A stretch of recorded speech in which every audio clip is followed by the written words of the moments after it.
তো আমি এখন যাচ্ছি তারাবি পড়তে, বাসা থেকে রওনা দিয়ে দিলাম। কারণ বাংলাদেশ থেকে মানে বাংলাদেশ যেদিন রোজা হয় তার একদিন আগে কাতারে রোজা হয়, এই জন্য আর কি আজকে আমি তারাবি পড়তে রওনা দিয়ে দিছি। এখন আমি যাইতেছি তারাবি পড়তে, মানে আমার খুবই ভালো লাগতেছে। মানে জীবনে ফার্স্ট টাইম বাংলাদেশ ছাড়া মানে একদিন আগে আর কি তারাবি পড়তেছি কাতারে, এই জন্য ভিডিওটা করা আর কি না করে পারলাম না। তো আমি এখন হাঁটতে হাঁটতে মসজিদে যাইতেছি, আমার বাসা থেকে মসজিদ বেশি দূরে না। তো দেখো জাস্ট আমি এখন যাইতেছি মসজিদে, আমার কিন্তু খুবই ভালো লাগতেছে। তো তোমার সাথেই থাকো, মসজিদের ভিতরটা কিন্তু আরও বেশি সুন্দর, ঠিক আছে? তো আমি এখন মসজিদের ভিতরে যেয়ে তোমাদেরকে দেখাইতেছি ডিরেক্ট। আমি এখন মসজিদের এখানে চলে আসছি। তো মানে মসজিদ আমার বাসা থেকে বেশি দূরে না, এই যে একবার পাশে আর কি, 3-4 মিনিট সময় লাগে।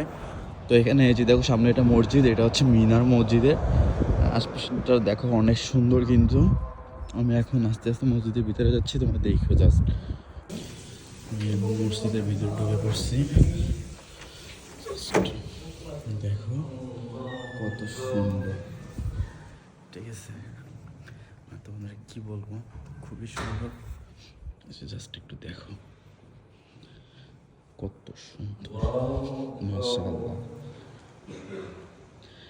বাংলাদেশ ছাড়া একদিন আগে তারাবি, এখন আমি পড়বো, এই আর কি।